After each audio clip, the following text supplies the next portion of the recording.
கண்ணாடி, கருப்பு சட்டை. கொஞ்சம் நர்வஸாக இருக்குது ஆக்சுவலாக. மேடையில் பேசி பழக்கம் இல்லை. வந்திருக்கிற இடம்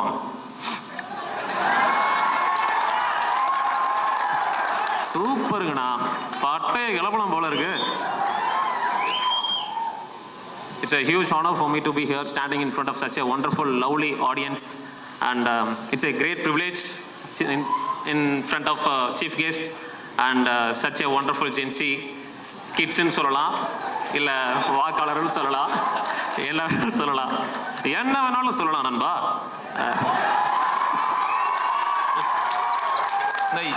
யார் சொன்னதுன்னு தெரில, இந்த உசு பெத்துறவங்கிட்ட உம்முனும் கடுப்பேத்துறவங்கிட்ட கம்முன்னு இருந்தா வாழ்க்கை ஜம்முன்னு இருக்குமா. என் அண்ணன் சொன்னது. So thank you so much. Ariyappan பையன் அன்பானந்தம், மை செல்ஃப் இன்ட்ரடியூஸ் பண்ணிக்கிறேன். எனக்கு கொடுத்துருக்க டாபிக் என்னன்னா, திமுக மீண்டு வருமா? தோல்வியை சந்திரிச்சிருச்சு. ஓகே, வருமா? அப்படியா?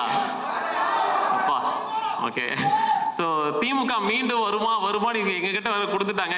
என்னப்பா பேசுறது, நான் வேற காரில் உட்காந்துட்டு வீடியோ போடுறேன், நம்மகிட்ட இப்படி கொடுத்துட்டாங்க, ஒரு பயம் எடுத்துருச்சு. பட் இருந்தாலும் திமுக வந்து 1976 மிசா சட்டத்தில் யார் உள்ள போனாங்கன்னு தெரியுங்களா? நம்ம தலைவர் முத்துவேல் கருணாநிதி ஸ்டாலின் என்னும் நான் மிசால கைது செய்யறதுக்காக அவருடைய வீட்டுக்கு போறாங்க. கலைஞர் இருக்காரு. ஏதாப்பா ஏதாவது ஓடிட்டு இருக்கீங்க கேட்குறாரு குறை அந்த குரல்ல. உங்க பையனை அரெஸ்ட் பண்ண வந்திருக்கேன். ஏய், என் பையன் ஓடி ஒளிகிற பூனை இல்லடா, தமிழ்நாட்டை காக்க வந்த சிங்கண்டா என் தலைவன். நீங்க தைரியமா போங்க, என் பையனை நானே அனுப்பிச்சுடுறேன்னு சொல்லி மிசா சட்டத்தில் கைது செஞ்சாங்க. 1 வருஷம். அந்த இடைப்பட்ட காலத்தில் கிட்டத்தட்ட 13 வருஷம் வந்து எம்ஜிஆர் அவர்கள் ஆட்சி அதிகாரத்தில் இருந்தாங்க. எம்ஜிஆர் அவர்கள் ஆட்சி அதிகாரத்தில் இருக்காங்க. ஓகே, ஏடிஎம்கேல இருக்கிறவங்க, மற்ற எதிர்கட்சியில் இருக்கிறவங்களாம் அவ்வளோதான்டா திமுக காலி காலி காலி அப்படின்னாங்க. ஆனால் எதிர்கட்சியில் இருக்கிறப்போ திமுக உள்ளாட்சி தேர்தலில் வெற்றி பெற்றது மட்டும் இல்லாம, நாடாளுமன்ற தேர்தலில் வெற்றி பெற்றது இல்லாம, எதிர்கட்சினா எப்படி வேலை செய்யணும்னு எம்ஜிஆர் அவர்களே அவருடைய கட்சிக்காரர்களுக்கு வந்து அட்வைஸ் பண்ண அந்த அளவுக்கு தரமா வந்து வேலை செஞ்சு 13 வருஷத்துக்கு அப்புறம் திமுக மீண்டும் அரியாசனில் வந்து அமர்றாங்க. என்னடா திமுக மீண்டு வந்துருச்சு தானே, மீண்டு வந்துருச்சு எப்படா அப்படின்னு பார்க்குறோம். 1991 ராஜீவ்காந்தி அவர்கள் இறந்துட்டாரு. முன்னாள் பிரதமராக இருக்கக்கூடியவர் இறந்துட்டாரு. யாரும் எதிர்பார்க்கல. அந்த கொலைப்பழியை தூக்கி திமுக மேல போட்டாங்க. ஏடா இதுக்கு எப்பறம் திமுக காரணம், திமுக மேல போட்டாங்க. அன்னைக்கு 1991 திமுக வந்து பாத்தீங்கன்னா 2 தொகுதி தான் வந்து ஜெயிச்சாங்க. Complete wash out. ஏடிஎம்கே வந்து மெஜாரிட்டியோட வின் பண்ணாங்க.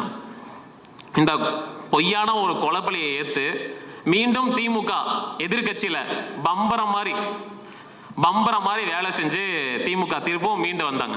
1996 மீண்டும் வெற்றி பெற்றாங்க. திருப்பவும் மாத்தி உங்களுக்கு தெரியுமே, திமுக வெற்றி பெற்றானா திருப்பி ஏடிஎம்கே, திருப்பி டிஎம்கே. 2000 சாரிங்க கொஞ்சம் நர்வஸா இருக்கேன். 2006 2011 திமுக வந்து மைனாரிட்டி கவர்மெண்ட் சொல்லிட்டு ரொம்ப இலக்கணமா பேசிட்டாங்க. ஆனால் திமுக வெற்றி பெற்றுச்சு. ஆனா மைனாரிட்டி கவர்மெண்ட்னா எப்படி ரன் பண்ணுன்றது இப்ப இருக்கிற ஆட்சியாளர்கள்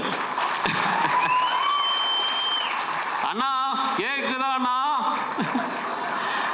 நல்லா கேக்குதாண்ணா, மைனாரிட்டி கவர்மெண்ட்னா எப்படி ரன் பண்ணணும்னு என் தலைவன் கலைஞர் அவர்கிட்ட போய் நீங்க கேட்டு தெரிஞ்சுக்கணும்னா 96 இடமா பக்கம் தான் வந்து திமுக வெற்றி பெற்றிருக்காங்க.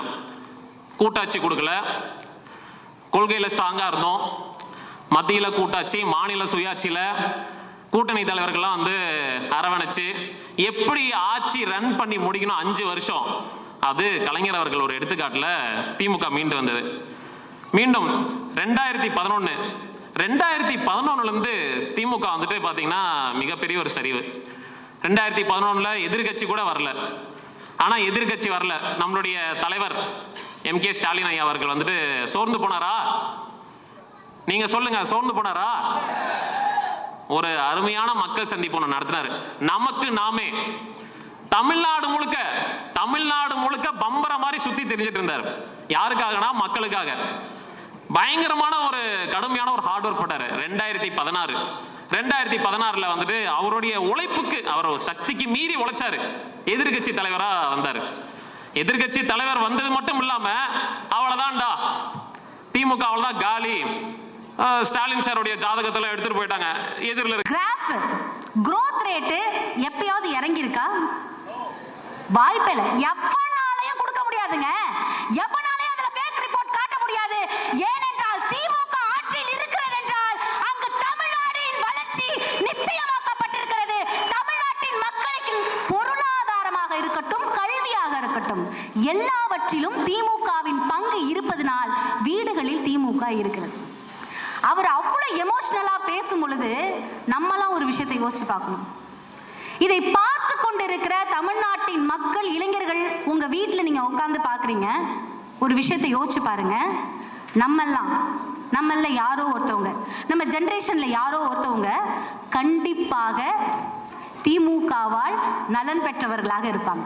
திமுகவின் திட்டங்களால நலன் பெற்றவர்களாக இருக்காங்க. இப்படி அந்த கிராஃபை யாராலையுமே உடைக்க முடியாத அளவிற்கு ஒரு முறை ஆட்சியில் இருக்கும் போதும், கலைஞர் ஒரு முறை ஆட்சியில் இருந்து அவர் வந்து தோல்வி அடைஞ்சார். அப்ப IAS கேள்வியில் என்ன கேட்டாங்கன்னா, இவ்வளவு நல்ல விஷயங்களை கொண்டு வந்தாரு, சிப்காட் கட்டினாரு, பாலங்கள் கட்டினாரு, இன்ஜினியரிங் காலேஜஸ் கட்டினாரு, இப்படியெல்லாம் கொண்டு வந்தாரையா, எப்படி தோல்வி அடைஞ்சாரு? இப்ப அதே கேட்கிறாங்க. இந்த மாற்றாந்தாய் மனப்பான்மையை கழன்றெறியுங்கள் மக்களே. அது கழன்று எறியப்பட வேண்டும் என்றால் இங்க உண்மையை பேச சொல்றோம், ஃபேக்ட பேச சொல்றோம். நீங்க பேசுங்க, வீட்ல பேசுங்க. உங்க வீட்ல இருக்கக்கூடிய, நீங்கள் கடந்து செல்லக்கூடிய ஒவ்வொரு செய்தியும் இருக்குல்ல, அந்த செய்திகளை எப்படி பார்க்கணும், எப்படி பகுத்தறிந்து பார்க்க வேண்டும். பொய் செய்திகள், ஃப்ரேம் பண்ணி போடுற செய்திகள் எவ்வளவோ அலையுது.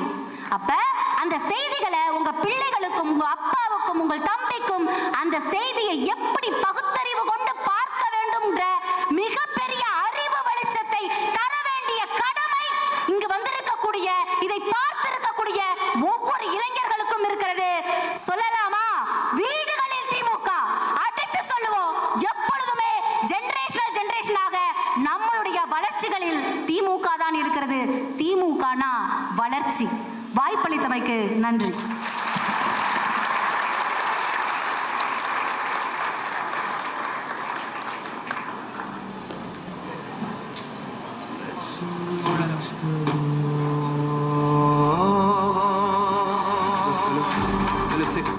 தோழர் அவர்களுக்கு நன்றி. அடுத்ததாக மீண்டும் வருவோம் என்கின்ற தலைப்பில் திரு அன்பானந்தம் அரியப்பன் அவர்களை பேசுவதற்காக அன்போடு அழைக்கிறோம்.